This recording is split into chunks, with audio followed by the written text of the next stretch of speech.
Hey guys, what's up? It's Baldazzi out with another Escape from Tarkov video. This will be the first full content video in the Tarkov 1 through 10 series where we're going to walk through each individual dealer task to get you from level 1 to 10 in the quickest, most efficient way possible so you can unlock the flea market. Once the flea market's unlocked, you can really start to play Tarkov in the way you want to play it. In this video, we're going to be going over the task debut from Prapper, which will have us grunting into customs, getting 5 scav kills, and also hoping to find 2 MP133 shotguns. I also stream Escape from Tarkov 2 to 3 times a week on Trovo. My link will be down below. If you end up liking this video, please remember to smash that like button at the end. And if you think this series is going to help you or somebody you know learn Tarkov just a little bit better, go ahead and subscribe and hit that notification bell so you know when the new videos go live. That way you can keep progressing with me as I'm running through this new account.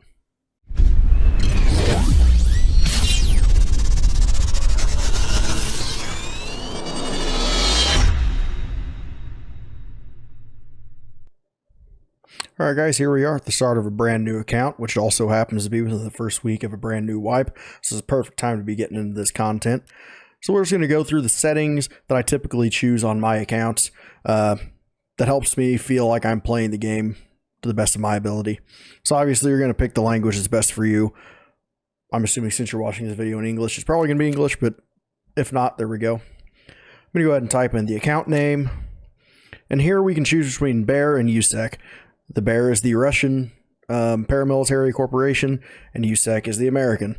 In the previous wipes, it never really mattered which one you chose, but in this one it does actually, because they have changed the loadouts that you get at the start. The Bears are going to get things like PP-19s, AKs, the 7.62 variants, and USEC is going to get MP5s, M4A1s, basically the NATO class weapons.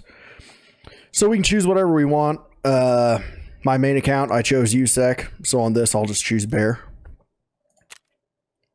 And this is all strictly flavor, so we'll just, what's this one look like?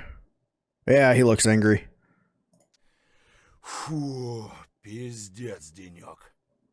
Okay, Mikhail it is.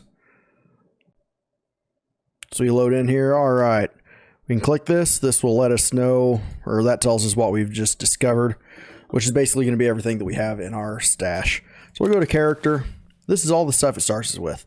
It gives us a starting loadout in our equipment right here, and plus it gives us some things to play with as we progress through the game. Now there's a few things we can do to save space. We can throw those, fold those up. What else can we do here? Now, one thing you're going to want to do is your alpha container. What I always do is I keep my meds in there. So that's what I'm going to do on here too. Let's keep meds. We'll go with painkillers. We're actually going to keep the painkillers in our stash. We'll go with bandages. Now we're going to take Vaseline, I do believe, because that is a painkiller itself and it's 10 charges. And it lasts longer. These painkillers only last, I want to say, 2.5 minutes. These last 10.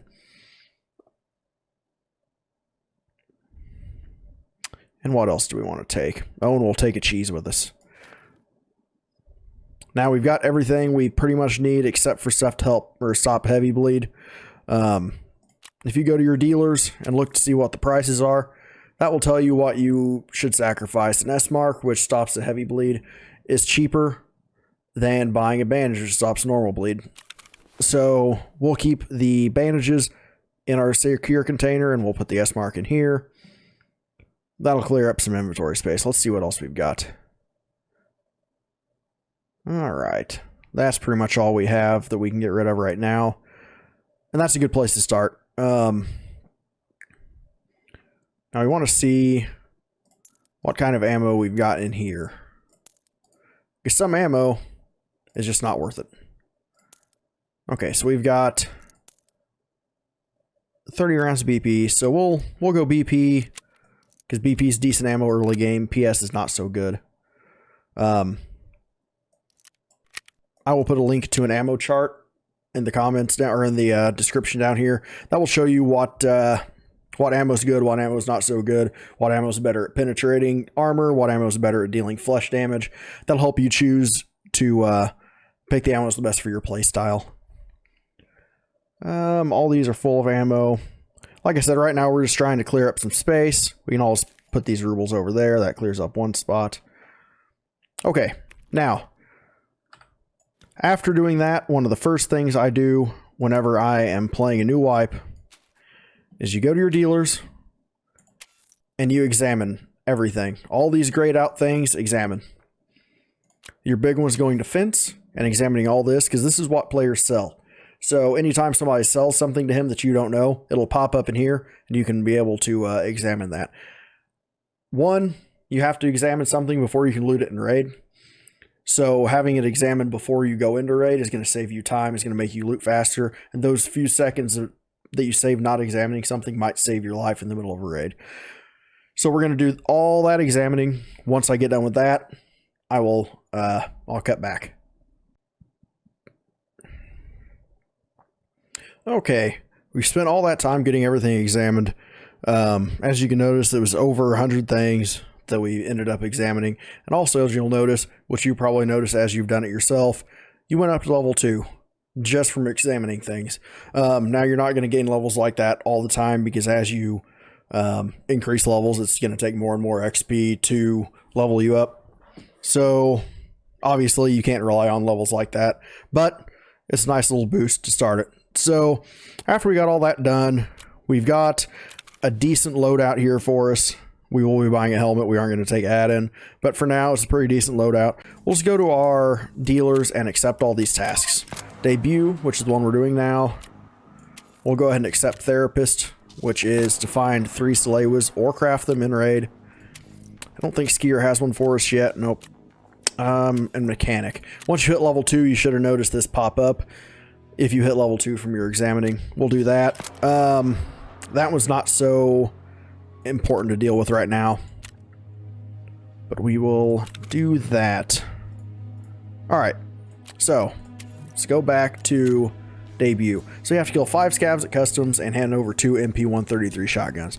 So I was debating how to do this video and videos like this where you have to kill a certain amount of scavs or find something in raid, because those are so RNG reliant. Are the scavs going to spawn where you're going? Are you going to be the first ones there? Will they be dead by the time you get there? The same thing with the shotguns. Who knows if the scavs or the players you find and kill are going to have the shotguns on them.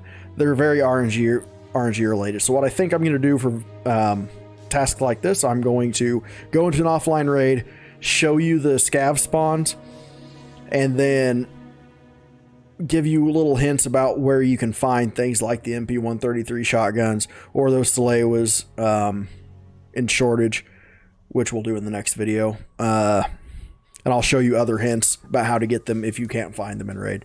So we're going to go ahead and get into an offline raid, but we're going to go ahead and take this off, and I'm going to buy a helmet from Ragman. You hit Alt and click and that automatically equips. Control click puts it into your inventory. Control click, Alt click will equip. So that's another hint to looting speedily. All right, so we're going to go ahead and hop into an offline raid, and I'll show you where these scavs spawn. So we'll go PMC. Next, customs, because we have to do it at customs. 1:30 p.m., so it's light out. We will enable offline mode. We won't do PvE because I don't want to have to worry about defending myself while I'm showing you how to do this. Now, whenever we get to the videos that we have to kill PMCs, obviously, that won't be the case. So what I'll do is I'll go into live raids with that and try to get those kills. And what we'll do is I will do these videos, and then while I'm not filming, I'll take whatever time I need to actually get the task completed and move on to the next task in the next video. So we'll go ahead and go next.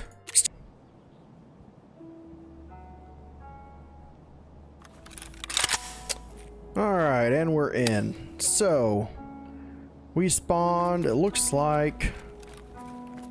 Oh, where did we spawn? Let's run out of here and get our bearings straight. Okay, warehouse by elbow. Alright, so this is where we're at. I will pop up a map at the end for a good 10 seconds if you feel like screenshotting that map. That will show you the path that we took, as well as little indicators on that map where these scavs are spawning and what to look out for. But right now we'll just follow through with it here. This building right here, there's a sniper scav that can spawn up top there. You got to watch out for him. If you spawn on this side of the map, he will run back and forth between this side and the opposite side of the building, popping shots at people. Every once in a while, you will find 1 to 2 scavs just in this courtyard here, running between this building here, which is the power building, and just around over this area.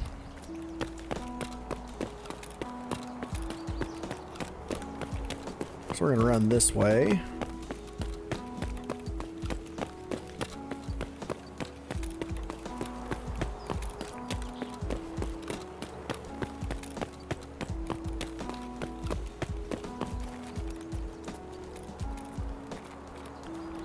Alright, scavs will spawn in this area here.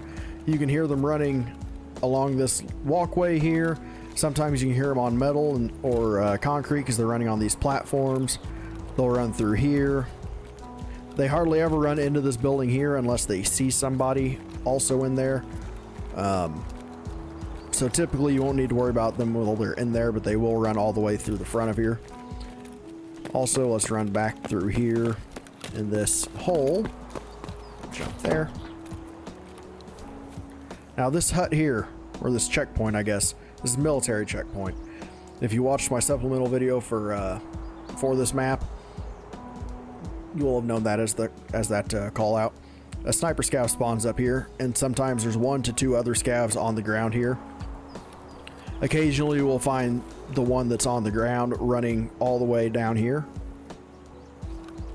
So keep that in mind. You don't really see any other scavs further down here, unless they're player scavs at the end of the raid. But as for just AI scavs, they won't hardly ever go over there.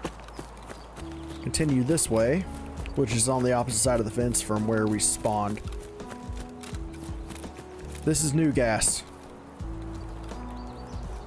That is a very heavy spawn for scavs, but also it is a spawn for the scav boss, Reshala. And he spawns with raiders, who are also considered bosses. They are extremely dangerous. If you're new to Tarkov, I would not bother even going over here until you're used to your gun control and until you're used to what your ammo can do. That way you will know how to deal with them. So I would avoid new gas if I were you, unless you have somebody who's escorting you through, because they don't take mercy. They're not easy to kill.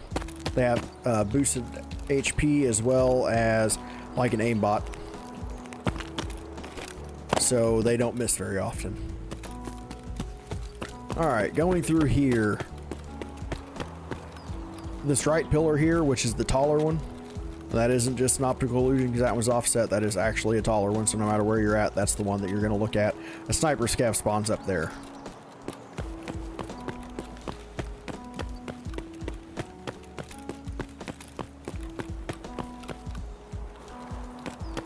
One good thing about sniper scavs is you can look to see where they're aiming. If you hear a shot, you can look up there and see what direction he's aiming at. You'll know players are over there. We'll get into a different video later on that explains how you can use scavs as intelligence. But right now, just keep that in mind. You can use them for intel. This is bus depot. This green fenced-in area. There will be scavs that spawn along this road. In the bus depot, you'll see them running between here and construction, which is there. Again, I encourage you to watch my supplemental video for customs, because all these callouts are covered in the supplemental video. I'll put a link to that below. That is dorms. There's the 3-story dorm and the 2-story dorm. Scav spawn in there occasionally, not super often, but that is a very heavy PvP area because of the marked room, which has some of the best loot on the map. But it's also a spawn point for Reshala and his raiders. So again, you can run in there and try to fight that if you would like. I wouldn't suggest it early on in your Tarkov career, but you can do as you want. Now this is construction. Occasionally scavs spawn in here. A lot of times you'll see them running between this construction building and that construction building over there. Sometimes you'll see them strewn throughout the tankers here. That is usually about mid-raid is when they spawn. They don't normally spawn right at the beginning. Now we're going to continue on to the other part of construction. Another thing is sniper scav spawns on this building. He will sometimes be on the top part. Sometimes he'll be on this lower part here. Most of the time he's on the top part. And he will run back and forth between edges. So he can shoot off to that side and he can shoot over onto this side as well as into Alamo. We'll circle around to Alamo over there.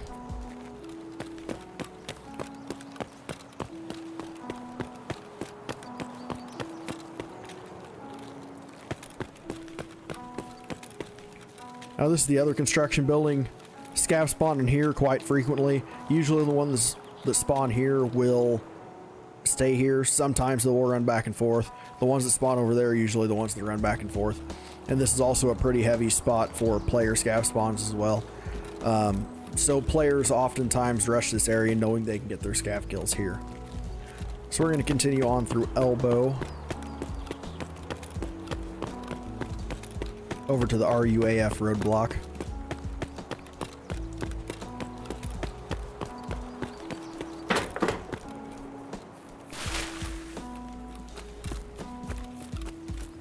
Alright, this is RUAF roadblock. This is one of your extractions if you spawn on this side of the map. Or the side of the map that we spawned on. There will be scavs along this road. Down here. Along these walkways. Walking through these buildings, through those bushes back there. I hate coming to this area because those scavs will run through those bushes. You can't see them, but they aimbot because they're AI. So they can shoot you through those bushes. It's a pain. I don't like going through here, but I will. But this road runs all the way through to the opposite side of the other side of the map widthwise. And scavs will spawn all the way through here. So we will go down here this way before we circle back towards Alamo.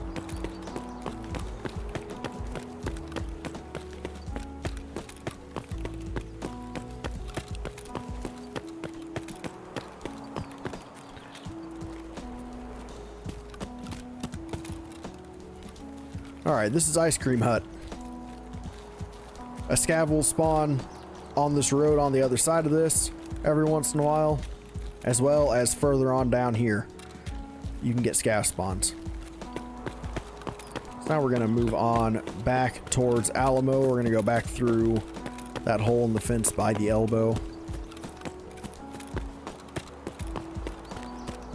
And go towards Alamo.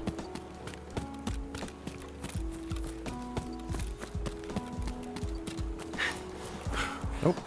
Out of breath. Forget whenever you start this game, you're fat. Can't run very far. Alright, this big building over here is called Alamo. That is the third and final spawn point for Reshala. It also has some very good loot. So that is also a pretty heavy PvP area. As you can imagine by the name Alamo, people tend to try to hole up there and make a last stand, fend off other PMCs as they're coming, and get all that loot for themselves. There's also an extraction right at the bottom, but it requires the ZB13 or a factory key. It's called ZB13, and you have to turn the power on in the power building that I mentioned earlier. So this is a pretty high traffic area. Now you can get scavs that spawn in here, upstairs, as well as down in the basement.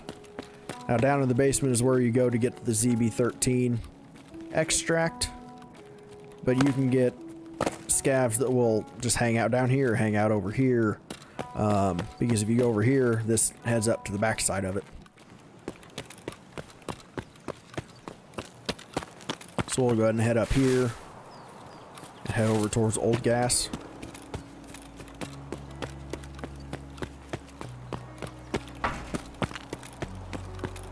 Alright, this here is Old Gas Station. Running into the backyard now. This is backyard. That's old gas. It's all the same complex.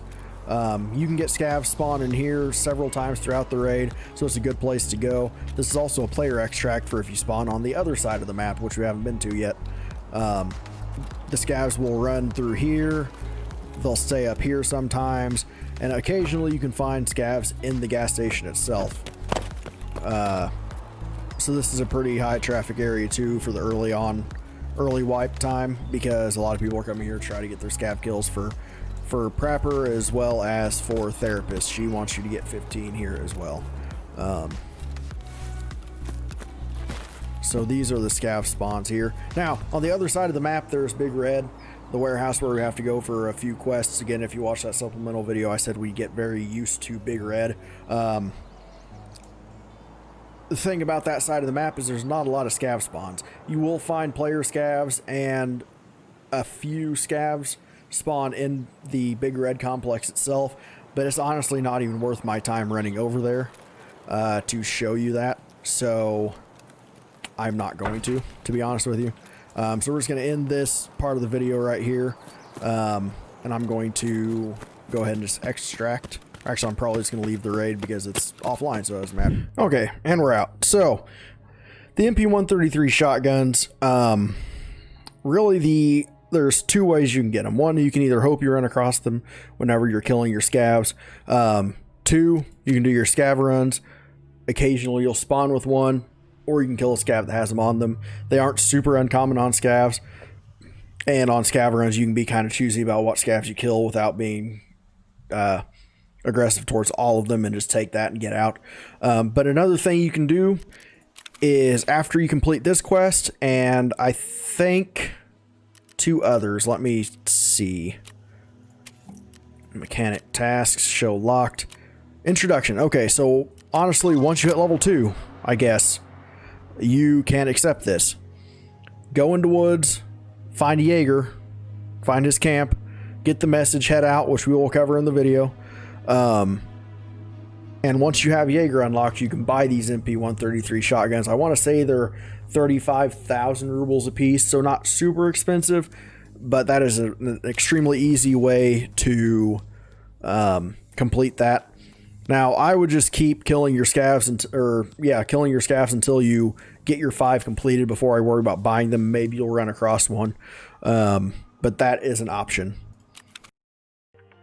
Alright guys, on top of everything else that I said at the beginning of the video, I also want to invite you guys to join our Discord server.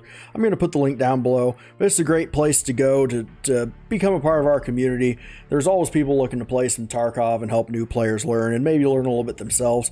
So like I said, the link's going to be down below. Just whenever you join in, hit that green check mark in the welcome page. That'll let you know what the rules are, and basically tell you if you're being a dick, we're going to kick you out. So I hope to see you guys there. And I hope you enjoyed this video. But until next time, have a great time playing Tarkov.